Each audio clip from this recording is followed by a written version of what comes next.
Medina হিরে কত সুন্দর মদিনা কেমনে যাব জানি না হিরে দয়া করো দয়াল আল্লাহ দয়া করো নসিব করো মদিনা লা ইলাহা ইল্লাল্লাহ লা ইলাহা হিরে নামাজে রোজা ছাইরো না মা বাবাকে ভুইলো না হিরে নামাজে রোজা ছাইরো না মা বাবাকে ভুইলো না হিরে জান্নাতে বাসী হইতে চাইলে জান্নাতে বাসী হইতে চাইলে প্রাণ ভরে করো সাধনা লা ইলাহা ইল্লাল্লাহ লা ইলাহা লা ইলাহা ইল্লাল্লাহ লা ইলাহা লা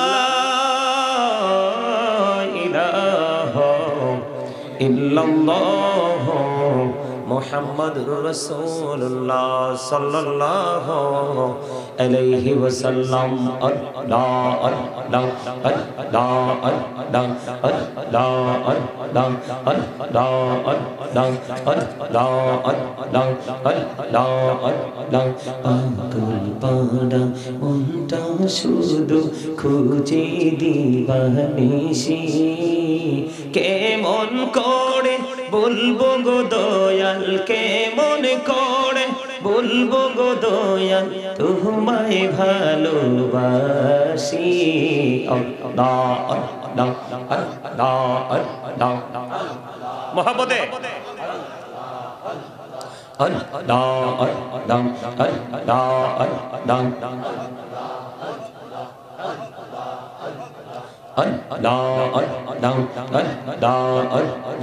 নিচুরাতে একলা যখন ভাবি তোমায় নিয়ে হৃদয়টাকে শীতল করি হৃদয়টাকে শীতল করি চোখের জল দিয়ে আল্লাহ আল্লাহ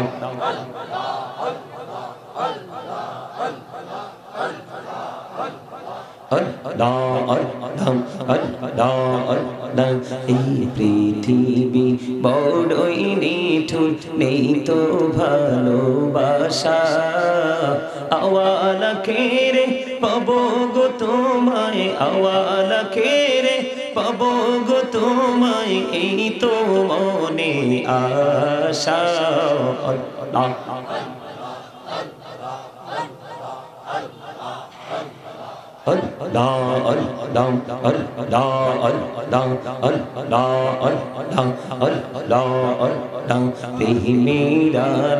कहरे गो नबी मेहरा जेते जइया दयाल प्रभु दिलेन मेराज दयाल प्रभु दिलेन मेराज मोमिनेर लागिया अल्लाह अल्लाह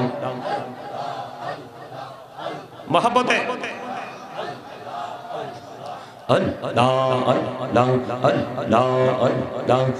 জীবন বড়িয়া করছির গুনা জীবন বড়িয়া করছির গুনা ক্ষমা করে দাও রে দয়া ক্ষমা করে দাও হাইরে গুনা গোলে ক্ষমা করিয়া গুনা গোলে ক্ষমা করিয়া কবুল করি নাও হৃদয় কবুল করি নাও আল্লাহ আল্লাহ লা ইলাহা ইল্লাল্লাহ মুহাম্মাদুর রাসূলুল্লাহ সাল্লাল্লাহু আলাইহি ওয়াসাল্লাম। উপস্থিত সম্মানিত উলামায়ে কেরাম, আমন্ত্রিত অতিথিবৃন্দ, দাড়ি পাকা আমার মুরব্বী বাবারা, যুবক ভাইরা, পর্দার অন্তরালে রয়েছেন আমার মা ও বোনেরা, বিশেষ করে আজকে দোলখার পূর্বপাড়া ঐতিহ্যবাহী শাহী জামে মসজিদের উদ্যোগে বার্ষিক ওয়াজ দোয়ার মাহফিলের আয়োজন করা হয়েছে। আজকে যারা টাকা দিয়ে, পয়সা দিয়ে, অর্থ দিয়ে, বুদ্ধি দিয়ে, শ্রম দিয়ে, সার্বিক সহযোগিতার মাধ্যমে আজকের এই জান্নাতের বাগান সাজিয়েছেন, সকলের প্রতি আমার আন্তরিক সালাম। আসসালামু আলাইকুম ওয়া রাহমাতুল্লাহি ওয়া বারাকাতুহু।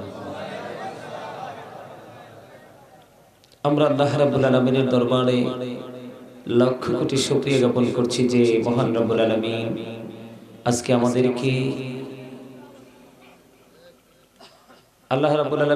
আমাদেরকে কিছু সময়ের জন্য পৃথিবীর চিন্তা ভাবনা, পৃথিবীর কাজকর্ম, বিশেষ করে আমরা মানুষ হিসাবে আমাদের জন্য রাতের অংশটা সবচেয়ে বেশি বড় নেয়ামত হলো ঘুম।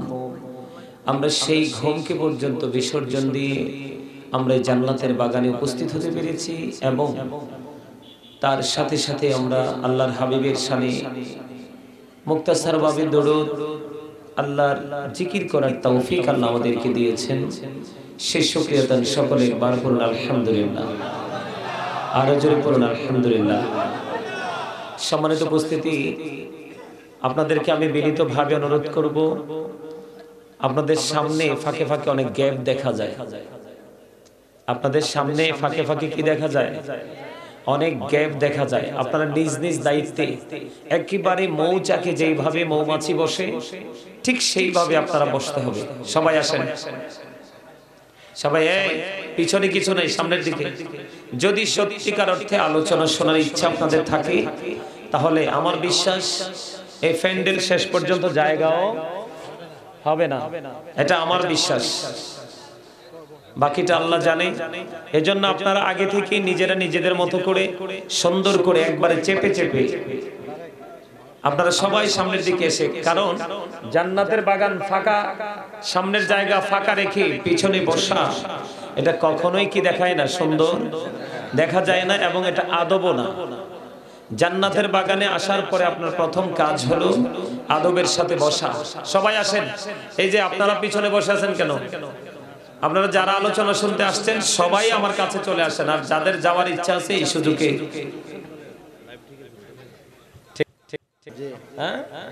এবার দেখেন তো, এবারে সুন্দর দেখা যায় না? এবার এটা হচ্ছে জান্নাতের বাগানে বসার আদব। এই যে মাঝখানে জায়গাটা ফাঁকা দেখা যায়, নাকি কেউ ঘুমাইছে? এই লাল জ্যাকেট, তোমার সমস্যা কি?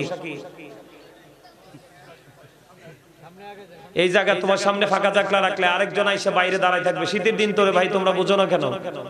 শীতের দিন কেউ হয়তো এখন আসছে, কেউ পরে আসবে, কিন্তু আসার পরে তোমার জায়গা ফাঁকা রেখে লাভ কি? এটা তো সুন্নাহ না। সুন্নাহ হচ্ছে তুমি বসেছো, তোমার পাশে আরেকজন যিনি আছেন যদি দাঁড়িয়ে থাকে ওনার বসার জায়গা করে দিতে হবে। এটা হচ্ছে আদব, এটাকে বলা হয় সুন্নাহ। আর এখন তো আরাম, ঠান্ডা, মশা নাই, কিছু নাই, একসাথে বসে বসে সবাই জাগ বেঁধে আমরা কি শুনতে পারি? আলোচনা। এখন আপনারা যদি না আসেন দেখবেন আর চারপাশ দেখে ঘুরে আপনাদের কাদের উপর টপকে টপকে আপনার সামনে এসে বসবে। এটা কি সুন্দর হবে? কথা বলেন, এটা কি সুন্দর হবে? এটা কখনোই সুন্দর না। এই জন্য মসজিদে গেলেও, মসজিদে যখন যাবেন তখনও সামনের কাতারে গিয়ে আগে বসবেন। অনেক সময় দেখা যায় পিছনে যায় নিজের ইচ্ছে মতো করে দাঁড়াইয়া নামাজ পড়ে পুরো চার কাতার সামনে খালি পড়ে আছে। এখন আপনারা তো জানেন না, নামাজের সামনে দিয়া আপনার কোনোভাবেই কোনো অজুহাতে নামাজ চলাকালে নামাজের সামনে দিয়ে হাঁটার কোনো ইখতিয়ার, এটা অনেক বড় একটা অপরাধ। আমরা কিন্তু এগুলো, এই বোটওয়ালা, বোট পকেটে ঢুকাও, এই তুমি চারপাশে দেখো কেন? তুমি বুঝো না যে আমি তোমার দেখে ফেলছি, তুমি ফাঁকি দিবা কেমনে? এটা বোট খাওয়ার জায়গা না, এটা জান্নাতের বাগান। আপনার 365টা রাত আছে, আপনি বোট খেতে পারবেন, বাদাম খেতে পারবেন, চা, কফি, পান যা ইচ্ছা তা খেতে পারবেন। কিন্তু আজকে আপনি এখানে বসবেন তাকওয়া নিয়ে। কি নিয়ে? তাকওয়া নিয়ে, যে আল্লাহ আমার জীবনে তো গুনাহ আছে, আমি সেই গুনাহ থেকে আজকে মুক্তি পেতে এসেছি। আপনার জন্য অপশন দুটো, কয়টা অপশন? দুইটা অপশন। একটা হলো কি জানেন, আজকে আপনার কাছে যাকে আপনি ইনভাইট করেছেন, যাদেরকে আপনারা সবাই সমর্থন করে, যাদেরকে আজকে আলোচক হিসাবে ইনভাইট করেছেন, সম্মান করে ভালোবেসে যাদেরকে দাওয়াত দিয়েছেন, ফার্স্ট টাইম বলবো তারা হচ্ছে আপনাদের জন্য নাজাতের প্রথম উসিলা আজকের জন্য। এবং আল্লাহ রাব্বুল আলামিন যে আপনার আমার জন্য যে চিরস্থায়ী জান্নাত বরাদ্দ করেছে, ওই জান্নাত পর্যন্ত আপনি একজন আলেমকে, একজন আল্লাহর ওলিকে ভালোবাসার কারণে আপনি পেয়ে যাবেন। আর জোরে বলেন সুবহানাল্লাহ। আমাদের তো মনোযোগ এখনো এলোমেলো, এইভাবে বসলে লাভ হবে না। আমি আপনাদের কাছে গত বছর আসছিলাম না, কিন্তু আলোচনা শেষ করতে পারি নাই। আপনাদের মনে আছে? আমি চলে গেছিলাম। তো এই বছর আবার আসছি আলোচনাটা গোছানোর জন্য। কিসের জন্য? গোছানোর জন্য আসছি। আপনারা এমন কোন কাজ করবেন না যে এই বছর আলোচনাটা মাঝখানে রেখে আমাকে চলে যেতে হয়। আমার দিকে তাকান, একদম ঠান্ডা মাথা, একদম রিল্যাক্স মোডে আমার কথাগুলো শুনবেন আপনারা, কারণ এটা একটা ক্লাস। এটা কি? আপনারা সবাই আমার বাবার বয়সী, চাচার বয়সী, দাদার বয়সী, আমার ভাইদের বয়সী, সবাই কিন্তু এই মুহূর্তে কি student. Thank you very much. এই যে আমার চাচা সাদা দাড়ি, একদম সবার আগে বলে দিছে আমি ছাত্র। আমি কিন্তু খেয়াল রাখছি, আমি কিন্তু সবার দিকে নজর রাখবো। ওই কর্নারেও যদি কেউ দুষ্টামি করে আমি কিন্তু দাঁড় করাবো। হ্যাঁ, কারণ এই যুগের ছেলেরা তামাশা করতে করতে করতে করতে করতে করতে এখন বর্তমান প্রজন্মের ম্যাক্সিমাম যুবক যুবতী নিজেই তামাশা হয়ে গেছে। কেন জানেন? মসজিদ কি, মাহফিল কি, আল্লাহর ঘর কি, বাজার কি, দোকান কি, সৌমনি কি, এগুলো কিচ্ছু তারা বোঝে না। কোনটার সাথে কোনটার কতটুকু ডিসটেন্স আছে, কোনটার সাথে কোনটাকে কিভাবে কম্পেয়ার করতে হবে, এটা তারা বোঝেই না। শুধুমাত্র অবহেলা। একটা জিনিস আমাদের এই বর্তমান প্রজন্মের ছেলে মেয়েদের মাথাটাকে খেয়েছে। আমি আপনাদেরকে বলি, আপনারা মনে করবেন যে আমরা সবাই গুনাহগার, আজকে এসেছি গুনাহ থেকে মুক্তি পাওয়ার জন্য। এইটা যদি আপনাদের মাথায় থাকে, দেখবেন রাত পার হয়ে যাবে কিন্তু ওয়াজ শোনার মজা আপনাদের হৃদয় থেকে কমবে না। আর যদি মনে করেন যে জাস্ট ফর্মালিটি মেইনটেইন করার জন্য আসছি, তাহলে এই বসায় আপনি 10 মিনিটও বসে থাকতে পারবেন না, মনে হয় যে 10 ঘন্টা পার হয়ে গেছে, বিরক্তি চলে আসবে। কারণ আমার দিকে তাকান, আপনার আমার এই বডিটা কিন্তু আসল নয়। আপনার আমার আসল হচ্ছে সোল, যেটা কি কোরআনের ভাষায় বলা হয় রূহ, ইংলিশে এটাকে বলা হয় সোল, বাংলাতে এটাকে বলা হয় আত্মা। এটা হচ্ছে আসল। যখন এটা ছিল না তখন আপনাকে আমাকে কেউ মানুষ বলে নাই। এখন এটা আছে বলে আপনাকে আমাকে মানুষ হিসাবে জানে, চিনে, একজন আরেকজনকে মানুষ বলি। কিন্তু যেদিন আরেকদিন এই পাখিটা কি হয়ে যাবে, যেদিন একদিন এই পাখিটা চলে যাবে, সেদিনও কিন্তু আপনাকে আর কেউ মানুষ বলে ডাকবে না। তাহলে এখান থেকে কি বোঝা যায় আপনার আমার আসলটা কোনটা? ভেতরেরটা। কোনটা? ভেতরেরটা। এটা আপনাদেরকে বুঝতে হবে। যেটা বলতে চাইছিলাম, আপনারা যদি সত্যিকার অর্থে কোনো আলেমকে হৃদয় দিয়ে ভালোবাসতে পারেন, এটা আপনাদের জন্য জান্নাতের দলিল। সুবহানাল্লাহ বলতে পারলেন না? আপনারা যারা এখানে এসেছেন, আমরা যারা এসেছি, আমরা সবাই কিন্তু আজকে জান্নাতের মেহমান। জান্নাতের কি মেহমান? জান্নাতের মেহমানরা রাতের বেলায় আসছে জান্নাতে। কোথায়? কখন? কথা বলেন না কেন? আরে ভাই, সবাইকে কথা বলতে হবে। আপনি যদি কথা না বলেন, আপনি যদি জবান খুলে দুরূদ না পড়েন, আপনি যদি জবান খুলে জিকির না করেন, হাদিসের ভাষায় আপনি কৃপণ। কি কৃপণকে কি আল্লাহ ভালোবাসে না ঘৃণা করে? ঘৃণা করে। তাইলে আমরা কৃপণতাকে চিরদিনের জন্য পরিহার করব, ঠিক কিনা বলেন? আর আপনি যদি বলেন যে হুজুর আমি তো কৃপণ না, কি আমি তো কৃপণ না, তাইলে আমি বলবো আপনি তাইলে কৃপণ যদি না হন, তাহলে আপনি প্রাউড ফিল করতেছেন, তার মানে অহংকার করতেছেন। অহংকারীকে আল্লাহ রাব্বুল আলামিন কাল কিয়ামতের মতো কিয়ামতের ময়দানে ছোট্ট পিপিলিকার মতো বানাবে। অপমান তাদের চারপাশ ঘেরাও করে ফেলবে। বাউলাস নামক জাহান্নামের দিকে তাদেরকে টেনে হেসড়ে নিয়ে যাওয়া হবে। আল্লাহ ডাজন্ট লাইক দ্য প্রাউড। আল্লাহ অহংকারীকে পছন্দ করে না। আল্লাহ অহংকারীকে পছন্দ একমাত্র অহংকার সাজে কার? আল্লাহর। কারণ তিনি দেয়ার ইজ নো বাট আল্লাহ, লা ইলাহা ইল্লাল্লাহ। তিনি কুল হু আল্লাহু আহাদ, আল্লাহ ইজ ওয়ান, তিনি এক, ঠিক কিনা বলেন? তিনি লা শারিক, আল্লাহর সাথে কোনো শরীক, তিনি সবকিছু থেকে পবিত্র, ইভেন স্থান থেকেও তিনি পবিত্র, ঠিক কিনা বলেন? একমাত্র অহংকার কার সাজে? আল্লাহর সাজে, সৃষ্টির অহংকার সাজে না। কারণ আপনি এখন এখানে আছেন, একটু পরে কোথায় থাকবেন সেটা জানেন না। আজকে রাত্রে কি খেয়েছেন, সকালে ঘুম থেকে উঠবেন কিনা এটাও জানেন না, এবং ঘুম থেকে যদিও ওঠেন সকালে কি দিয়ে ব্রেকফাস্ট করবেন সেটাও আপনি জানেন না। তাহলে এত কিছু অজানা থাকার পরে আপনি কিভাবে অহংকার করেন? অহংকার করার মানসিকতা আসে কোথা থেকে? স্টুপিড যারা তাদের জন্য নয়, ভেরি ইন্টেলিজেন্ট যারা তাদের জন্য হলো আজকের এই মাহফিল। স্টুপিড যারা তাদের জন্য আজকের মাহফিল নয়, ভেরি ক্লেভার যারা তাদের জন্য আজকের এই মাহফিল। কারণ এই মাহফিল হচ্ছে শিক্ষা অর্জন করার একটা বিশেষ কেন্দ্রবিন্দু। যতক্ষণ এই সামিয়ানা থাকবে, আলোচকরা থাকবে। বোঝেন আপনারা কিছু? আজকে আপনারা বোঝেন না বলেই আপনাদের সন্তান আজকে পথভ্রষ্ট, আপনার সন্তান আজকে দুষ্ট, আপনার সন্তান আজকে নষ্ট, আপনার সন্তান আজকে দিশেহারা, আপনার সন্তান আজকে পাগলপাড়া। সে কোথায় যাবে, কি করবে, তার জীবনের জন্য কি বিশেষ প্রয়োজন সেটাই সে এখনো আইডেন্টিফাই করতে পারে নাই, অথচ বয়স পার হয়ে গেছে 25 থেকে 30।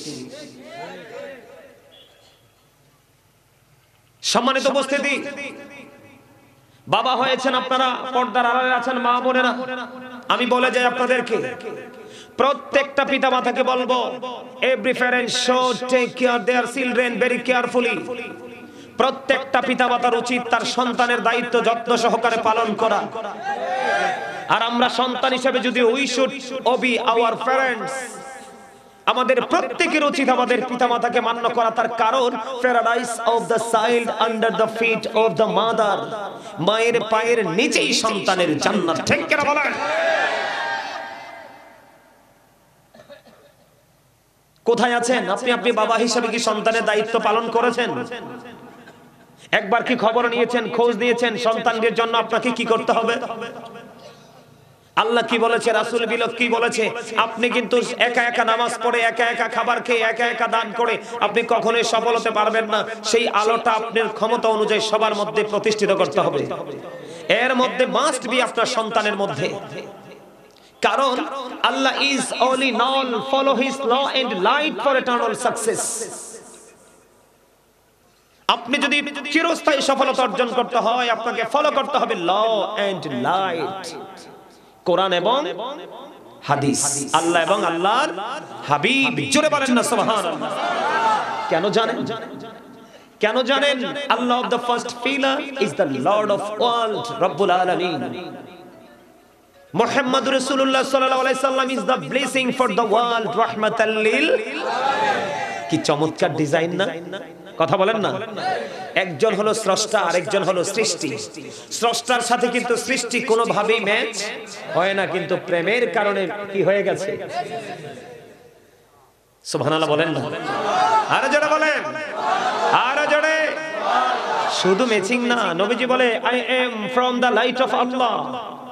খেয়াল করেন, নবীজি বলতেছে I am from the light of Allah and everything has been created from my light। আল্লাহু আকবার বলেন না। নবীজি বলতেছে I am from the light of Allah, আমি আল্লাহর নূর থেকে, and everything has been created from my light। সৃষ্টির প্রত্যেকটা বস্তু আমি নবীর নূর মোবারক থেকে। আর যারা কন্যা সুবহানাল্লাহ। নূর হলো আরবি শব্দ, বাংলাতে হলো আলো, ইংলিশে এটাকে বলা হয় লাইট। আজকে আমি কি আমার মনের ঘরকে লাইটিং করতে পেরেছি? পারিনি। কেন পারিনি? কারণ এই কারণে পারিনি, আল্লাহ রাব্বুল আলামিন বলেছে, সে বলুন, ইফ ইউ ডু লাভ আল্লাহ, যদি তোমরা আল্লাহকে ভালোবেসে থাকো, ফলো মি মুহাম্মদ সাল্লাল্লাহু আলাইহি ওয়াসাল্লাম, মুহাম্মদ সাল্লাল্লাহু আলাইহি সাল্লামের অনুগত হয়ে যাও, আল্লাহ উইল লাভ ইউ, আল্লাহ তোমাদেরকে ভালোবাসবে, এন্ড ফরগিভ ইউর সিনস, আল্লাহ তোমাদের সমস্ত জীবনের গুনাহ মাফ করে দিবে। সুবহানাল্লাহ। قل إن كنتم تحبون الله فاتبعوني يحببكم الله ويغفر لكم ذنوبكم والله غفور رحيم। চমৎকার না? আরো জোরে বলেন। আপনার মনের ঘর ওই পর্যন্ত আপনি লাইটিং করতে পারবেন না যতক্ষণ না পর্যন্ত আপনি প্রাণের নবীকে নিজের সবকিছুর চাইতে ভালোবাসতে না পারবেন। আমরা সবাই বলি রাসূলকে ভালোবাসি, কি আপনারা তো আমার মুরব্বী, বিচার করবেন। সবাই বলে আমরা রাসূলকে ভালোবাসি। দেখেন তো ছেলেগুলার মাথায় টুপি আসেনি? টুপি পরা তো আমার নবীর সুন্নাহ। কি যুবক ভাইরা তোমরা রাগ করো না, তোমাদেরকে জাস্ট আমি মানে তোমাদের সামনে আমি বাস্তবতাটা তুলে ধরতেছি। আমি নবীকে ভালোবাসি, যদি ভালোই বাসতাম 100% তাহলে আমার মাথায় টুপি থাকতো। টুপি পরা নবীর সুন্নাহ। সুন্নাতগুলো বিলীন হয়ে যাচ্ছে, বিলুপ্ত হয়ে যাচ্ছে। সেই ক্লান্তি লগ্নে যদি আপনি একটা সুন্নাহকে ধরে প্রতিষ্ঠিত করে যেতে পারেন, আপনাকে 100 শহীদের মর্যাদা দিয়ে জান্নাতে ঢোকানো হবে। আপনি কি সুন্নাত নামাজ সুন্নাত আমল করেন? এবার আসেন, কয়টা ছেলে আসছে? আপনার বাচ্চা কয়টাকে আজকে বলেছেন যে মাহফিল হবে, বড় বড় আলেমরা আসবে, অথবা বড় না হোক ছোট আমাদের গেস্ট হয়ে আসবে, তাদের সামনে তোমরা বসবা? কি করবা? তাদের সামনে তোমরা বসবা, পাঞ্জাবি পরে যাও। বলছেন নি? বলেন নাই, কারণ খবরই তো নাই। আপনি মনে করতেছেন আপনার বাচ্চা বড় হয়ে গেছে। কি হয়ে গেছে? কিন্তু এটা আপনার জন্য বিষাক্ত কালসাপ হয়ে আসবে কিয়ামতের দিন। এটা আপনার এগেইনস্টে সাক্ষী দিবে, বলবে বাবা মা আমাদেরকে শিক্ষা দেয় নাই। বলবে কিনা? বিশ্বাস করেননি আপনারা এটা? আরো জোরে বলেন, করেন? ডক্টর আহমদ পেয়ারা বাগদাদি পীর সাহেব কেবলা